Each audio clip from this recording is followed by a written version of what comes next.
distinguished dignitaries among the audience, esteemed members of the Chennai Center for China Studies, Institute of Contemporary Studies Bangalore, Press Institute of India, and the Foundation for Nonviolent Alternatives, illustrious faculty of the Rashtriya Raksha University, and eminent members of the National Maritime Foundation, respected serving officers and veterans of the armed forces, dignitaries from foreign missions in Chennai, friends from the media, students, ladies and gentlemen, a very good morning to all of you.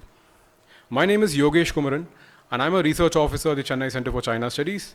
I deem it my honor and privilege to host this two-day national conference on the theme Xi Jinping's third term, Implications for the Global Order and India, organized by the China Study Forum, which is a forum constituted by the Chennai Center for China Studies, Institute of Contemporary Studies Bangalore, Press Institute of India, and the Foundation for Nonviolent Alternatives in collaboration with the School of International Cooperation, Security and Strategic Languages, Rashtriya Raksha University, and National Maritime Foundation. Among the audience, we have with us distinguished guests for the inaugural session, namely Mr. Jayadev Ranade, President, Center for China Analysis and Strategy, Commodore R.S. Vasan, Director General, Chennai Center for China Studies, and the Regional Director, National Maritime Foundation, Tamil Nadu, and Mr. Sashi Nair, Director and Editor, Press Institute of India. I welcome you, sirs. You and Mr. Heblikar. Yes, sir. And Mr. P.M. Heblikar, Managing Trustee, Institute of Contemporary Studies, Bangalore. So without further delay, to commence the two-day national conference, I invite Mr. Sashi Nair, Director and Editor, Press Institute of India, to deliver the welcome address. Please, sir.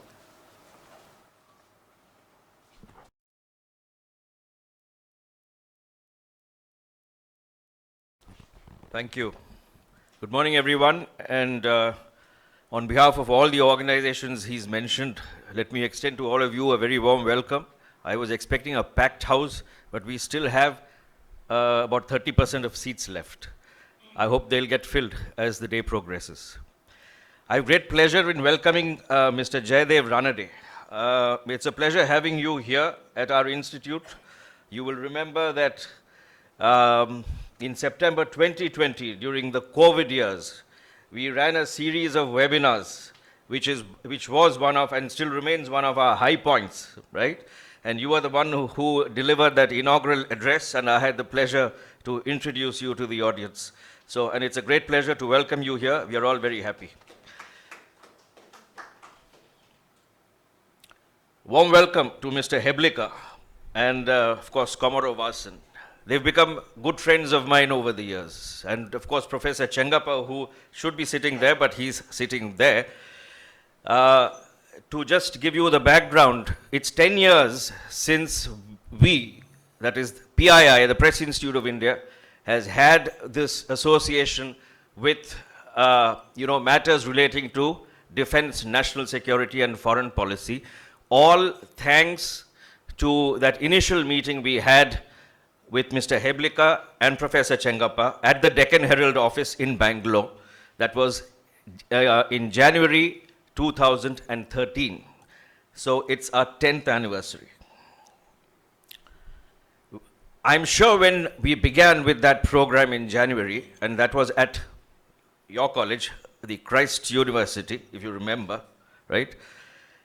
I wonder whether any of us, Mr. Heblikar, Commodore Vasan, of course, Mr. D.S. Rajan was there, then the director of C3S, and you and I, whether we ever imagined that we would have such a long association. So we have stayed the course, and we have also expanded and grown stronger. We have also, Mr. Ranade, delivered successful programs almost back to back, all right? And you will find many of our programs on video on our YouTube channel, including your address. Well, in that first program, we had, if I remember right, at Christ University, 23 or 24 journalists who attended. What was the objective of our meeting at the Deccan Herald office? The objective was to empower journalists who are writing on these issues with knowledge. You can always hone your skills, but knowledge is something that needs to be imparted from time to time. Why? Because journalists, even then, and more so today, need to report accurately and with credibility. And that was our objective, to empower them with information about some of these issues. During that first program, and of course in subsequent programs, both in Bangalore and here, we had on average about 20 journalists. I must say that it is disappointing that we've not had as many journalists attending after those early years. So we don't really know the reason why, but we'll have to try and find out. But we've had students of journalism, students of international relations, and researchers who have joined and who have contributed with passion. And some of them are now, of course, part of organizations like the C3S, and of course, Mr. Ranade's Institute. Why this program? Of course, it's very clear from the headline. We are looking at Xi Jinping's third term, where he's, not only consolidated power, but, where he's taking big strides now on the world stage, as it were. And now it's a, different scenario post Galwan Valley skirmish, etc. The relationships between India and China have changed. They haven't stabilized yet. And now with Russia trying to seize control of Ukraine, there's a whole new perspective, because there are concerns about China and Taiwan. These are things that all of you know, but journalists might not. But these are some of the core issues. Even as we talk, I think there's a Camp David summit now, where Biden has invited, I think, Kishida from Japan and the South Korean head to meet. So they're going to get Japan and Korea closer now, because the concerns are about Taiwan, even as we speak. Because I was reading the New York Times today. So these are some of the things that play out globally, but which have an impact on what will happen to India and China and our relationships with other countries as well. Then, of course, we have other issues. Like, for example, I don't think there is any Indian journalist in China today.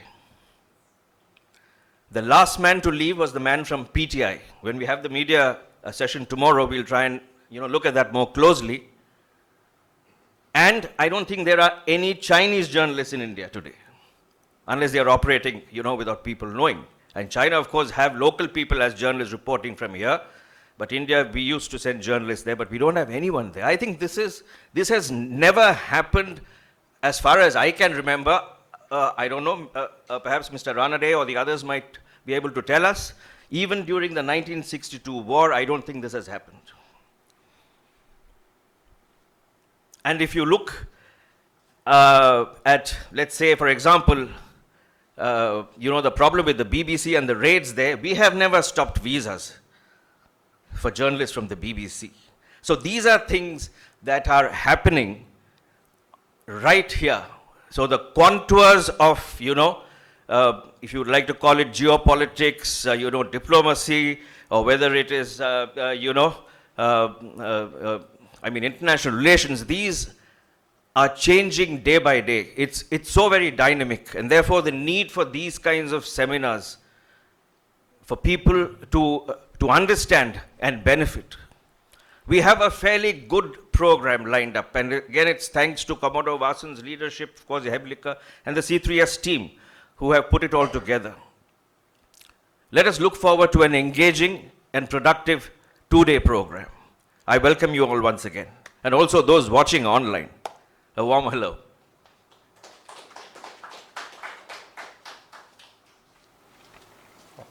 Thank you, Mrs. Ashinaya, for your warm welcome.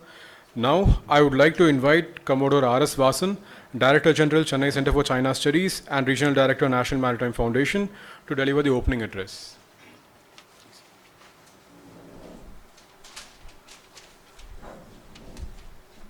Thank you, Yogesh. A very good morning to all of you.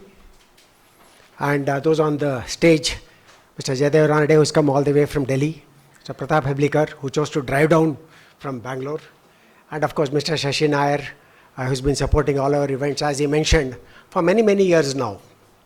The CSF that we talk about, the China Study Forum, is a new invention. Based on the success of what we achieved during the COVID years and with our combined programs, the 4 organizations, namely the C3S, the ICSB, PII, and the Forum for Nonviolent Alternatives. So these 4 came together and formed an organization called the China Study Forum. So that's how we came into being. And not that we are not doing any events before that, but we are not doing it under this banner. So luckily thereafter, we were able to also have an MOU with the RRU, and that is thanks to Mr. Krishan Verma, who is not with us anymore. And in fact, as I mentioned his name, may I request you also to just stand up for 30 seconds to pay homage to all these people who have left us.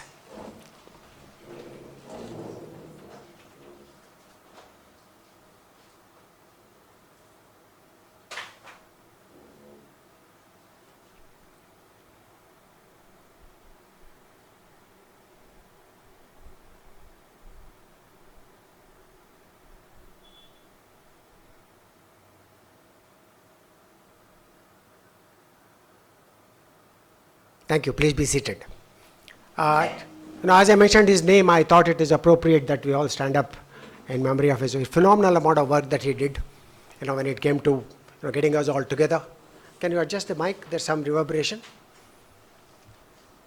So that's how we came into being, and we are doing this program, and rightfully this has been in the making for some time now. And we said no better topic than looking at what implications there are for the global order, and more specifically for India after Xi Jinping's 3rd term, and which is now of course for life. So I'm also very happy to acknowledge the presence of many of our senior friends, particularly Claude Orpi, who's taken the trouble of driving down from Pondicherry. I had an operation some years ago, and I'm happy that he is back, and I believe he is also visiting the border some time ago. So he's again an acknowledged expert on Tibet and border development, so I'm happy to have him here.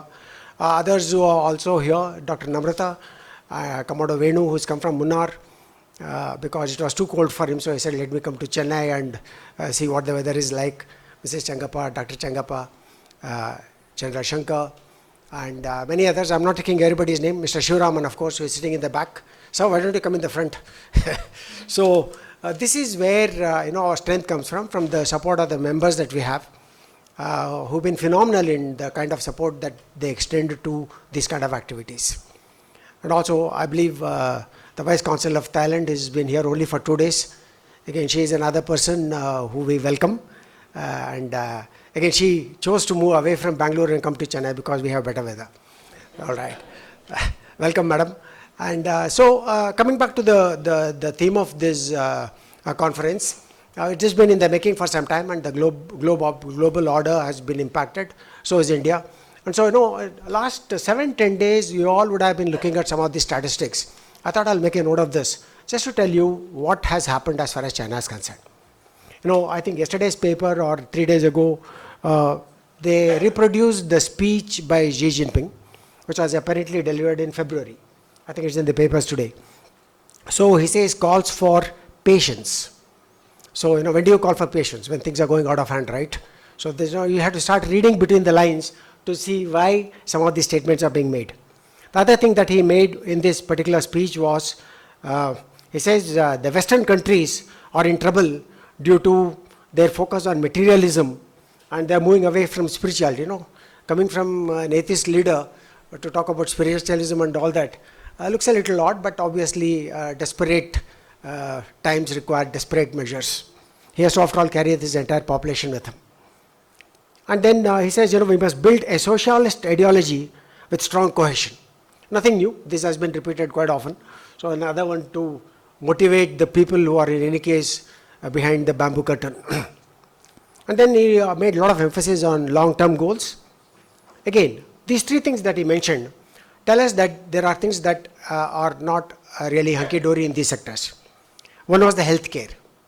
There was an exposure with the zero COVID norms, which finally had to bow down to the pressure of the citizens and review that. So this is healthcare. So obviously there is an emphasis on healthcare. Food. Obviously, there are questions about food security. I think General Shankar had one or two sessions on his Gunner's blog spot talking about this very issue of food security in an area where agricultural land is at a premium. So this is another area. So all of us as researchers, we need to develop that ability to read between the lines. So which is why I'm mentioning some of this, because I know there are a lot of researchers online as well as physically present here, and it's for them to develop this kind of inquisitiveness and try and develop that ability to discern from what has been put out in the public domain. The other thing was education. Why this sudden emphasis on education? We thought Chinese were well-educated people. Obviously, there's been a phenomenal lot of gap in the science and technology domain, particularly with the restrictions that are being imposed, the tech warfare that is there. They realized that there is this gap and it cannot be bridged overnight. So, the gradual gap will only widen. So, this is the other thing which is there. So, he again re-emphasized on the historical patience and step-by-step incremental growths which must be achieved by the population. So, this is the then, but when you look at the economic figures, these are startling. And they are of great concern to the leadership. After all, he is the leader and he is leader for life, and he is worried about the economic growth at 0.8%. This is from February to June. And so the cumulative figure would work out to 3.2%. For a nation which had a double-digit growth for decades, to drop to 3.2% is something that obviously is of a great concern. Then, of course, unemployment. Now, this is again, you must see what is happening as far as the demographies are concerned and how the nation has been affected due to various policies which we are going to debate, of course, in the rest of the day. The unemployment rate for those aged between 16 to 24 is at 21.3%. That's quite a lot, a big figure. Obviously, this will lead to, there are many more points, but I also have another paper, so I'm not going to read all this. And plus, there is so much that expert like Jaydev Ranade will bring to the table. So, the idea was to tell you that, is not everything is hunky-dory. And so, whatever is happening there domestically in China has the potential to disrupt. So, we are looking at the disruptive domain of China's actions or inactions on India, on the rest of the country, in its neighborhood, in the maritime domain, along the Himalayan frontiers, in technology sector, in food sector, and in international institutions. So the Chinese are very good. With Ms. Jaydev Ranade, I'm sure we'll talk about this, in inventing new terminologies. The leap forward, which was actually a leap backward, or so there are a lot of these things which are imaginative in percepts, but actually the ground situations are quite different. Likewise, the new 3 initiatives, the GDI, the Global Development Initiative, the Global Security Initiative, the Global Cultural Initiative. So in fact, I told one of my researchers to start working on a new term called Global Influence Initiative, because all this form part of the Global Influence Initiative, where you would like to carry the people with you and bring them on board by having some of these which appeals to the people, particularly the developing nations who are looking for money. So this again has, now everybody accepts that there is debt trap diplomacy, or checkbook diplomacy, whatever you want to call it. But the examples are there. We don't have to even prove that these things are happening in Hambantota, in Gwadar, in Baluchistan. You see the kind of resentment that is there. So all these are factors that China, again, I keep going back to Mr. Jaydev Ranade, because for 15 years since we started C3S, he's been a great friend, and he's our guru. I'm sure he will talk about this, the so-called phenomena of loss of face. Chinese apparently are very sensitive.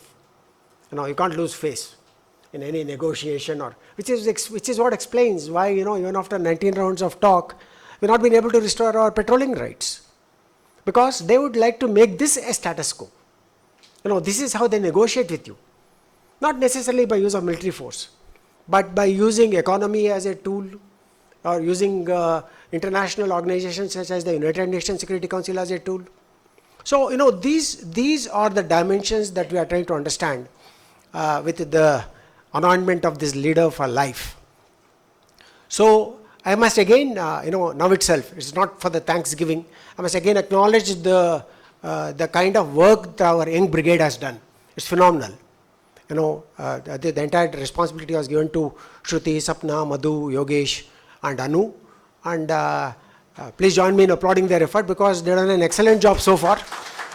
And I have no doubts that the proceedings will tell you how carefully these programs have been drawn out and how we've been able to select those topics. I do not want to take too much of time. I would like to wish this today's event all the best. And thank you so much for being here despite the weather. Jai Hind.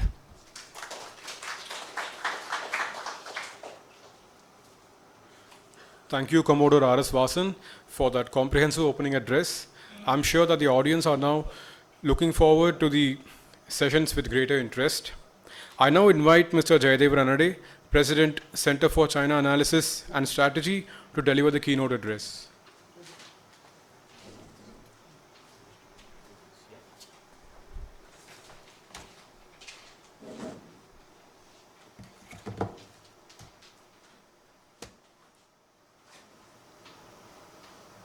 Good morning, ladies and gentlemen.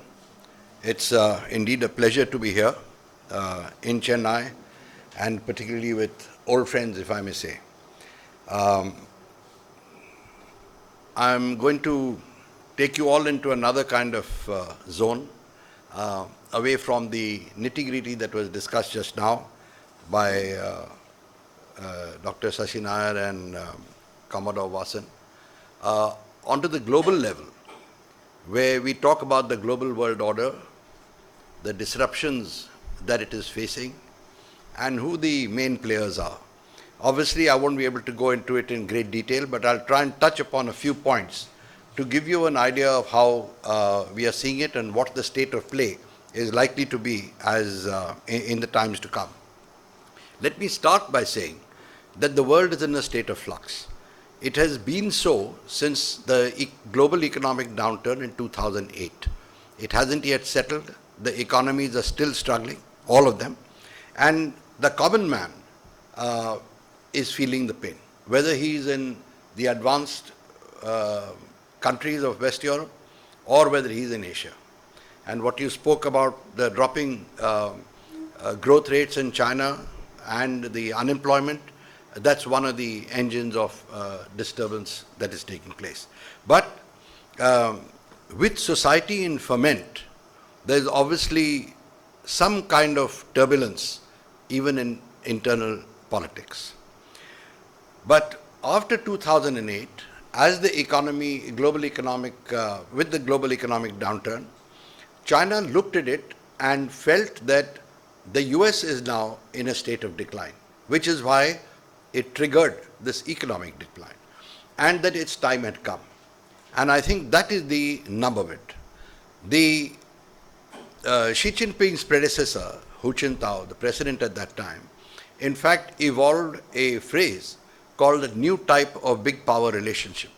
What he meant was that the new type of big power relationship would mean that the US and China will now partner in settling the world's problems and disputes. In other words, China will now elevate itself to the same level as the United States and also wield that kind of power. He pushed that line. There was also a Chinese naval admiral who proposed to the US admiral that, why don't we sort of divide the world, share influence. You look after the Indian Ocean to the east, we'll look after the west, we'll share, whatever information, etc. we have and settle disputes. Of course, the Americans didn't accept any of that. Hu Jintao, before his trip to the United States, again began propagating this new type of big power relations. But the Americans signaled that that is not a subject that they would discuss when the two leaders meet, which is the US president and the Chinese president. He was smart enough, he dropped it. But he was succeeded by Xi Jinping. And with his succession, China's ambitions became more pronounced and its bid for power sharpened. Here, let me digress a little bit. When Xi Jinping was appointed in October 2012 at the 18th Party Congress, it was for the first time in 35 years that an incoming Chinese leader was given all the three posts at the same time, namely of General Secretary of the party, chairman of the Central Military Commission and president of China. Earlier it used to be called chairman. And that in a way signaled the party's confidence in its selected candidate, namely Xi Jinping, to settle things. And among his main tasks was to ensure party discipline, adherence to party ideology, and cleansing the party. In other words, ridding it of cliques and factions. That I'm not going to go into that in detail because I believe that's what I've been asked to speak on later.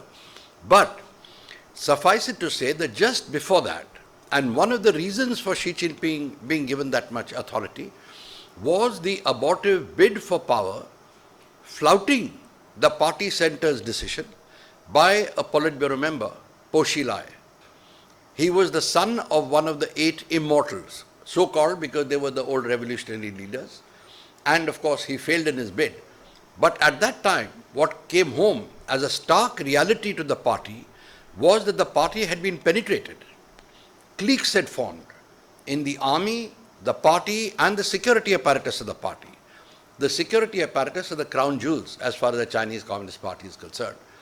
And the penetration shocked them too, because it indicated that the foreign Western powers, the Iranians call them the big Satan, the Chinese call them something else, had penetrated the Chinese army, had penetrated the security apparatus and the party. And that was symbolized by the chief of police of Chongqing, which is Po Xilai's chief of police, going to the US consulate in Chengdu and seeking shelter. He spent 24 hours there. The US consulate wanted to give him political asylum, but because a high-level visit was going to take place, Washington said no, and he was then handed over to the Ministry of State Security. But I just say this to indicate to you the circumstances in the background leading to Xi Jinping's coming. But Xi Jinping himself, and I feel that's important to say, he is a nationalist, he is ambitious, he is a very bold leader, and he wanted to realize the dreams of his forebears, which is the Chinese revolutionaries.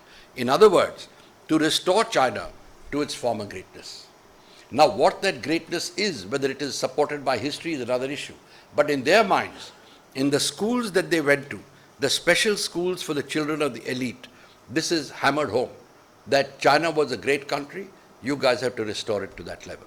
And that includes a term which all of you would be familiar with, the rejuvenation of the great Chinese nation, which is, in other words, translated, it means recovery of territories lost through the imposition of unequal treaties by hostile foreign powers. That is where we come directly into the picture. Ladakh, Arunachal, pockets of Himachal, etc., lost territories. The Andamans, as far as Vietnam is concerned, portions of its land border and the sea, Japan and the Senkaku. So there's quite a map which they have. Xi Jinping, as I said, was a bold leader, and 2 things symbolized it. First, he began shaking China in a manner that I think very few politicians have done. I cast back and I see maybe Napoleon. Lord RP may be a better place to comment on that, but he would be one. He tackled the PLA, the party, and the government at the same time. Normally, politicians pick one at a time. He tackled all 3. And he showed that he was intent on bringing in, or shall I say, hammering home party ideology and party discipline. He revived the plans for restructuring and reorganization of the People's Liberation Army, which had been finalized by Hu Jintao. He couldn't push it through. And he began ramming it through. Here, he visited a whole lot of institutions and all to get support. But more importantly, what he did was, at the 18th Party Congress, which is when he took over, he spelt out or said aloud the rejuvenation of the great Chinese nation as an ambition. And he said that should be realized by 2021. So he set a date, unusual for any leader to do. At the 19th Party Congress, he went a step further. Now, when he did this, when he enunciated the rejuvenation of the great Chinese nation, there were, if I may call it, tremors in all strategic circles around the world. The Americans woke up, we woke up, many others woke up, as to what exactly does he mean, what are the consequences. They began becoming apparent. But at the 19th Party Congress, he was more brazen. He repeated the rejuvenation of the great Chinese nation and said, by 2021, and he said we are on the way. He then said China will be among the world's most advanced leading technology powers by 2025. And he said by 2049, China will be a major world power with pioneering global influence. Now, the Americans immediately realized that they had been put on notice. He'd thrown the gauntlet, as it were. Because the last one, by 2049, to become a power, a global power, global pioneering influence, meant the ability to create or influence international organizations.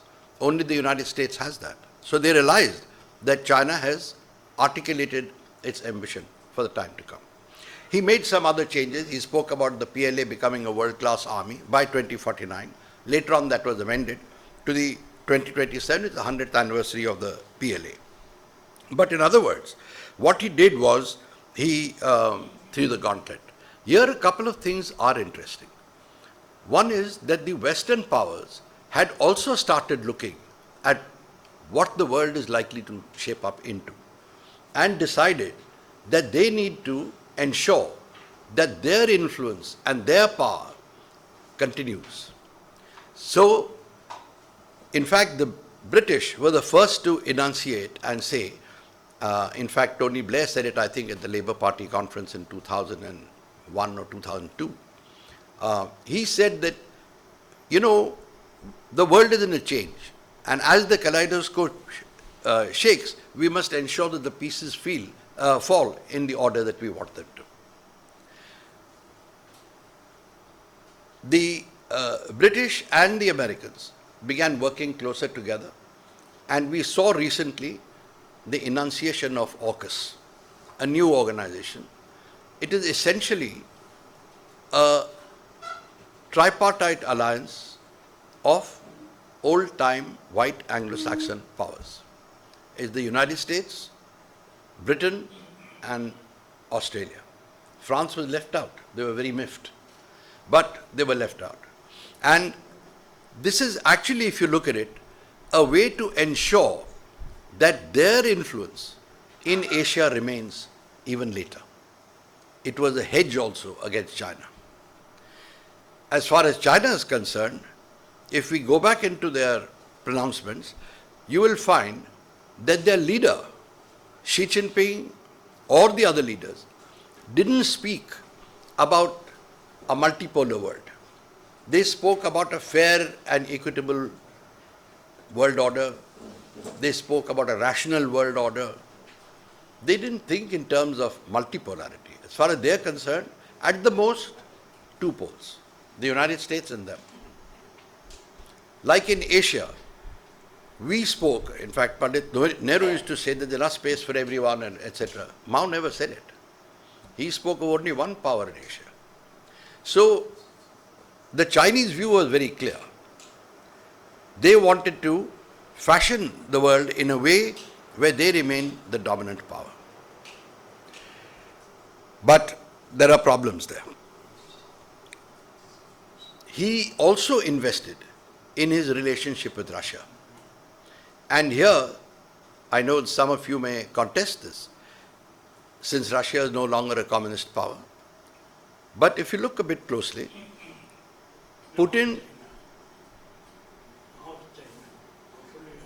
socialist, but they're heading to communist. But Putin is from the heart of the communist apparatus of the old Soviet Union. He was in the KGB, and he carries a lot of that ideology with him. So do many of his lieutenants. Xi Jinping himself is a hardcore Maoist. He has a lot of his ideas, but without the harshness that Mao used to impose. But he is also pushing the same line. But he invested a lot in Putin and in Russia. And we saw Russia, in fact, also sharing the same ideology about a more rational, fair world order, meaning that they need a greater say in world affairs. And Putin took the first step in Ukraine. It shook whatever stability had been brought in. And that happened shortly after his meeting with Xi Jinping. Personally, I have no doubt that he gave Xi Jinping an adequate idea, may not be a detailed briefing, but an adequate idea of what he is up to. And he received in turn the confidence to allow him to pull back his troops which were deployed on the border with the Chinese, which had always remained deployed on the border with the Chinese, and deploy them against the Ukrainians. So he received that confidence. What details he shared with him, I do not know. But Xi Jinping has stopped short of fulsome support, but he has backed this initiative. He has continued to talk of a fair world order. And then, as was mentioned earlier, he comes out, or he steps up what he claims are the Chinese alternatives to the world. And there he came out with the Global Development Initiative, Global Security Initiative, Global Civilizational Initiative, and Chinese-style modernization. And if we read their, official literature, their magazines, etc., they're pumping out that this is the new model for the world. It has none of the pressure that the West imposes, and this is the way they can all get forward. The implied thing is that China will assist them in moving ahead on this. But it's a Chinese agenda which they are pushing. As far as the rest of the world is concerned, they don't subscribe to the Chinese view. I don't see Japan, India, Australia or Vietnam willingly acquiesce to Chinese overlordship in this region. And there will be a contest.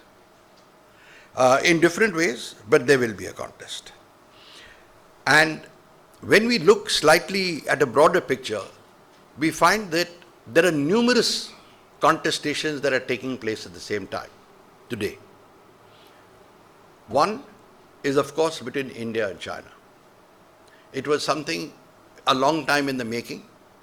And as a very senior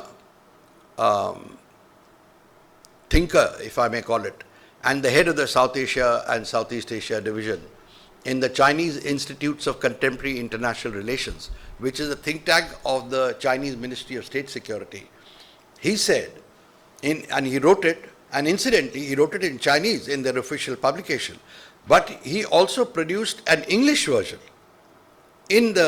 on the Institute's website, obviously to ensure that guys like us, all of us, read it. And there he said that a clash between India and China from the time they were founded was inevitable. He was talking, and this was written in October, after the Galwan clash, after the April 2020 invasion, October 2021. And he said it was inevitable. He also said that there will be more clashes. And what is happening on the border is actually an effort by the two armies to push to the extent possible till they reach an acceptable red line. And then they will cease. That was his wording. Which means, of course, that things are going to remain unsettled for some time. And I think you mentioned 19 rounds and nothing happening. I don't think we should hold our breath. I don't think much is going to happen. But anyway, so that is one contestation that is taking place. The second is that between China and Taiwan, where the Chinese are pushing. They feel that that Taiwan is a part of China. It has to come back. And at the last party congress, Xi Jinping said this is not something we can leave for the next generation. In other words, he's put a timeline as to by when he wants to resolve the Taiwan issue. it's a very emotive issue for Chinese. It has been made so by the Chinese Communist Party. But today, every Chinese believes that Taiwan has to come back and come back soon. So, his dropping that goal or even pushing it further into the background is not going to happen. They may or may not achieve it, but that will remain ambition. But the most, I think, significant contest that is taking place is that between China and the United States. It became quite blatant since February 2018. That is just a couple of months after Xi Jinping made his announcements about 2049 and 2025, with Trump targeting the most key factor in China's modernization, which is the technology sector. And he has degraded it. If we look at the first target was the ZTE, and just by way of example, let me mention, he targeted ZTE, which was the second technology champion of China. And by the time he was done, within months, ZTE was virtually bankrupt. He then turned his attention to Huawei, the leading champion. There was a lot of bluff and buster, including by Ran Sang-hui, the founder of Huawei, saying we have enough semiconductors, we can manufacture this, that, and the other. They pulled along for a while, but they were flattened. Their capacity to produce even phones has stopped, the mobile phones. And in my estimate, despite the money, the billions of yuans that China is investing today in the science and technology sector, they have been pushed back by a minimum of 5 to 10 years from their ambition. It's going to cost them a lot to start manufacturing semiconductors, to start, getting the right kind of chips, etc. And that is going to hurt them a lot. So that is the second contest. But there is shall I say, a darker side to that contest. I don't see either the Chinese or the Americans yielding ground, at least overtly. We are not seeing. There was talk of loss of face for the Chinese. That is really very important. No one can back off. The Americans have a dilemma. Even if they don't want war, they don't want a Chinese sitting and telling them what to do. Till now, they've been ruling the roost. The Chinese feel that their turn has come. These guys have been there too long and we've got to take over. So that's the issue. And where does that lead us? I think we are headed for a showdown between the two. That's my prognosis. I'm essentially a peace-loving guy, but I think a showdown is going to happen. That's the only way they're going to resolve it. But there are steps before that.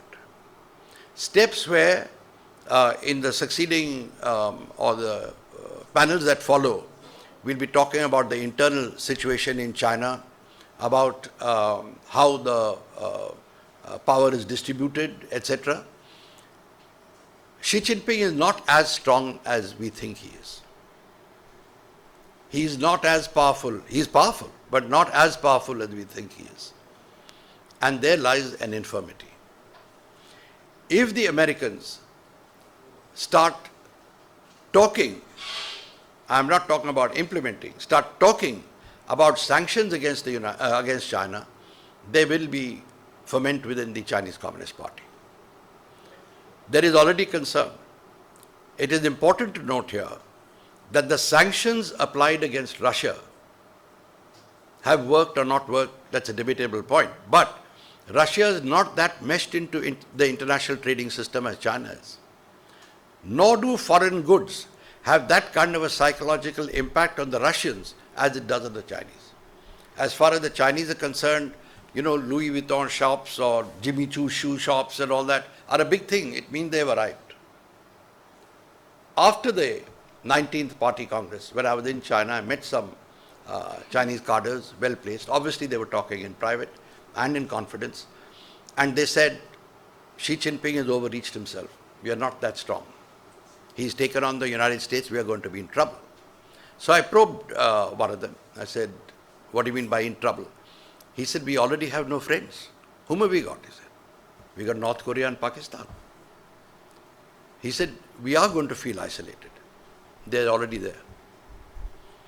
if this, thanks to COVID, it became worse, all this reshoring or friendshoring or looking for trusted partners is going to hurt them even more.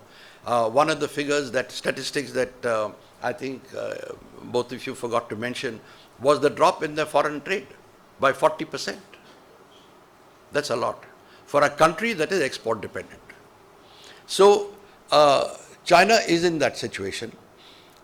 Chinese cadres have already written articles contesting Xi Jinping's handling of his policy towards the United States. They have questioned it. They have said it's wrong. They've questioned his policy on Russia. So the reason I mention it is that there is already opposition. And they've written these articles knowing full well that they will pay the price, that Xi Jinping will come for them. If the Americans do impose sanctions, and I'll conclude it with this, 70% of the Chinese Communist Party cadres of the level of director at the county level and above have their children studying in the West, in the US, in UK, in Australia, in Canada, etc. So you can imagine the impact. The kids have to come home within 24 hours. Example, the chief executive of Hong Kong, Carrie Lam, she was sanctioned. Her child was doing PhD. He had to pack up and get home within 24 hours. Worse, they've all stashed a lot of money abroad. After all, you have to finance your children's education. It's very expensive. Their holidays, equally expensive. Your own holidays to go and meet them, again very expensive.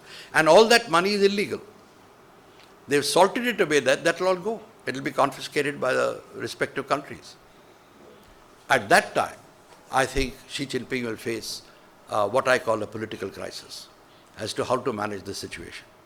So what I'm trying to say is that there is a lot of shaking, there's a lot of ambition, there are a lot of conflicting ambitions to reshaping the world order as far as that is concerned. We also have a stake. We also feel that we need a voice on the global high table. And we are headed in that direction. So far we've been stable, our growth rates have been good. But in other cases that's not the case. America is in decline as far as those figures are concerned, though my personal view is that it is still a very, very powerful power. China, the Chinese economists say that their growth rate is in the negative. We are talking about point so and so or whatever. So the world is in, shall I say, turbulence. And China will be a determining factor depending on how it shapes up and what it does. And I'll end with this thought for all of you, that if conditions become difficult, either in achieving what Xi Jinping feels are the rightful ambitions of China, or his own position becomes insecure, then the question is, what will he do? Will he turn his attentions outside and undertake a misadventure? Or will he quietly pack up and yield to another person? I think one indicator is the mistake that he made in April 2020. I think what he did with us, to my mind, is a strategic miscalculation. If we play our cards right, he should pay the price. I'll end there. Thank you.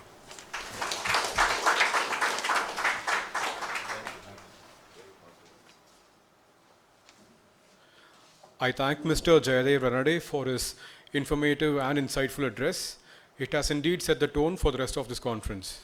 Now we would like to present to you a short trailer of the events on agenda for the entirety of the conference, which has been prepared by Ms. Anunthra Rangan, Research Officer, Chennai Center for China Studies.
thank you, Ms. Anantara Rangan, for curating this interesting trailer for the conference.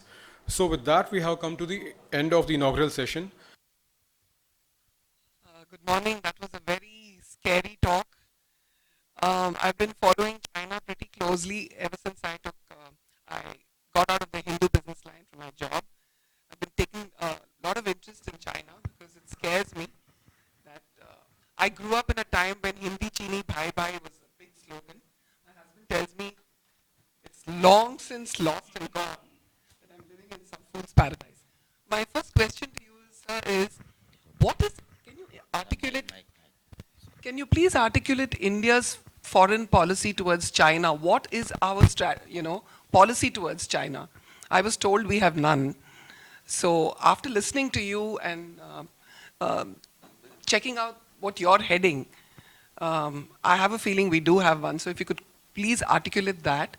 And question 2 is, since China is the biggest manufacturing base and the US is dependent and the entire global economy is dependent on China, do you see India emerging as the next manufacturing destination as an alternative to China? Are we getting there? And at what point do we expect in our lives the clashes between the US and China to intensify? Will it happen in the next 10 to 15 years? Is it that impending? Or is it something that we can forget about in the next 30 years? Well, that's a firstly, your comment about your husband telling you that you were living in a fool's paradise. Let me just assure you that many people were when they were talking about Hindi Chini Bhai Bhai, and even before that saying that we are two newly independent powers, who've thrown off the colonial yoke, etc. We were fooling each other. As I said, Mao had no such illusions. He wanted to be number one. And if we read his speeches, he was very clear. We, I think, didn't understand what he was saying or chose not to understand it. And the biggest example I could give as something that, in fact, I forgot to mention when I was speaking, is the issue of Tibet. The way we just walked out from there, every time the Chinese even mentioned something, rather than even them applying pressure, is, I think, a mistake. And that set the trend for our policy towards China. In fact, if we look at it if we look at the situation after that, till 1962, it was one of just not doing anything. After 62, of course, there was a period where there was no interaction. There was, shall I say, frozen hostility. But once the relations did develop, and what I can share with you is that when Rajiv Gandhi went there in 1998, 88, sorry, his objective was very clear. It was to buy time. And if you look back, you'll find that China and us, there was not that much difference. And he felt that he'll buy time and we will be able to then come to the right level to, gain our ground or whatever. Well, that didn't happen. We slipped. And in my own personal estimation, I'm not talking for any government, but I think thereafter our policy was to not provoke China and see that it doesn't, take any offensive action against us. But with the Chinese applying increased pressure on us since 2013, and then what they did, of course, in 2020, but our position also began hardening. So after 2013, you will find a hardening of the position on their intrusions. And after 2020, we have remained firm. There we can always debate and discuss whether, what happened, why our army didn't do something or did some, that's a different issue. But I think the policy today is to make it clear to the Chinese that we are not going to yield ground and that we will hold firm and have discussions.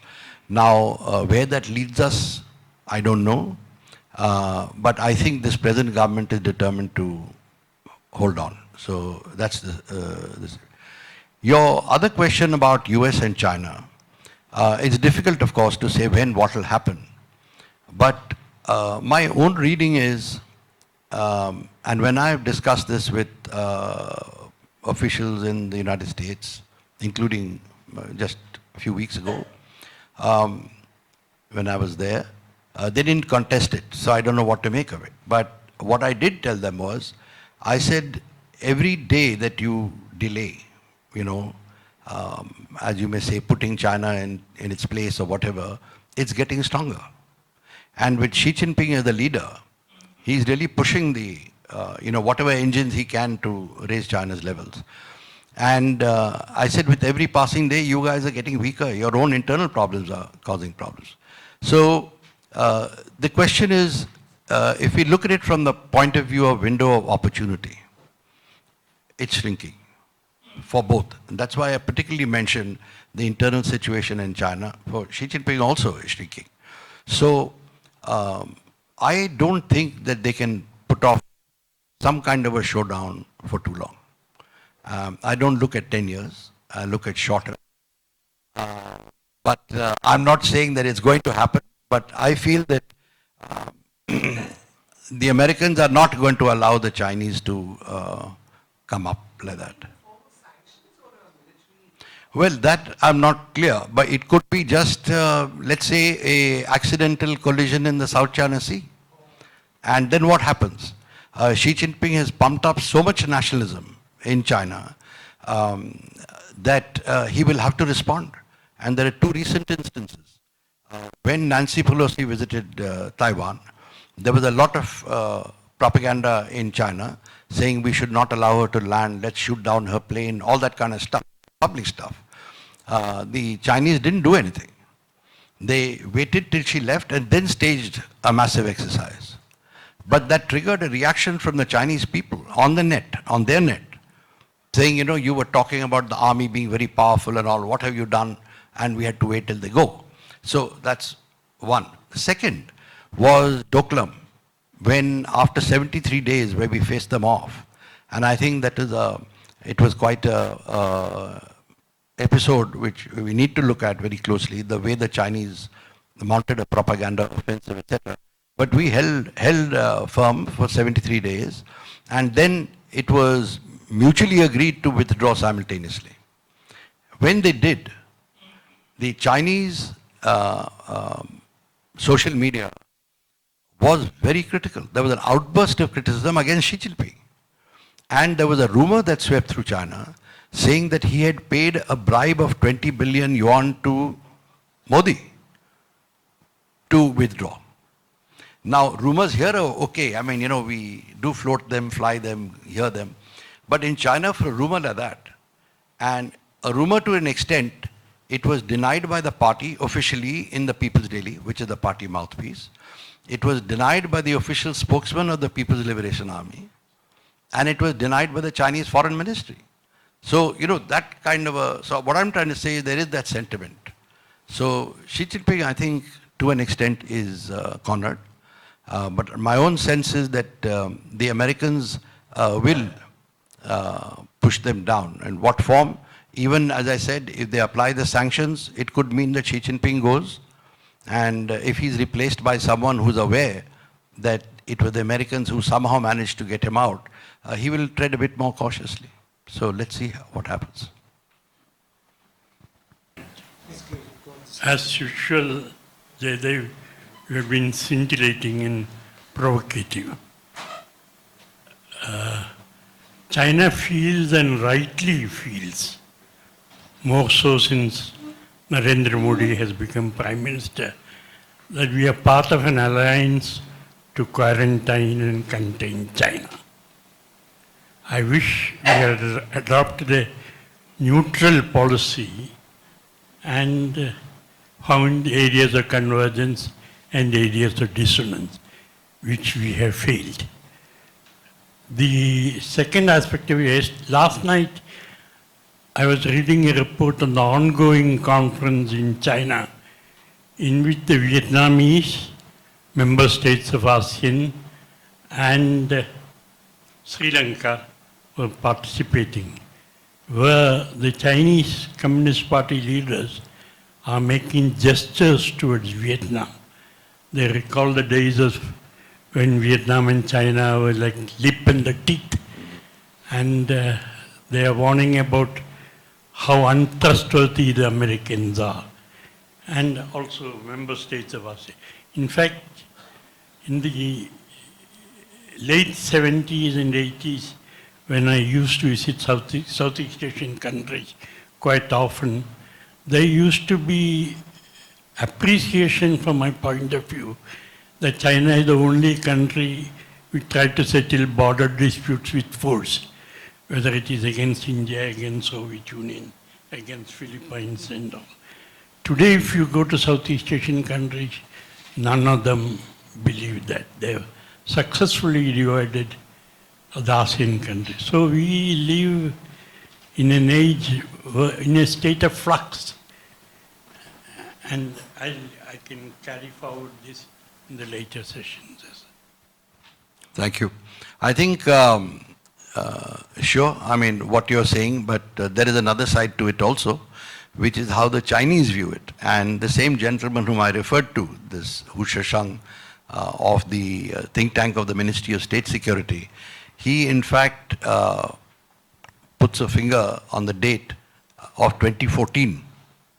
He said it is since then that India's rise has begun. I mean, that's debatable. I'm just telling you what he said.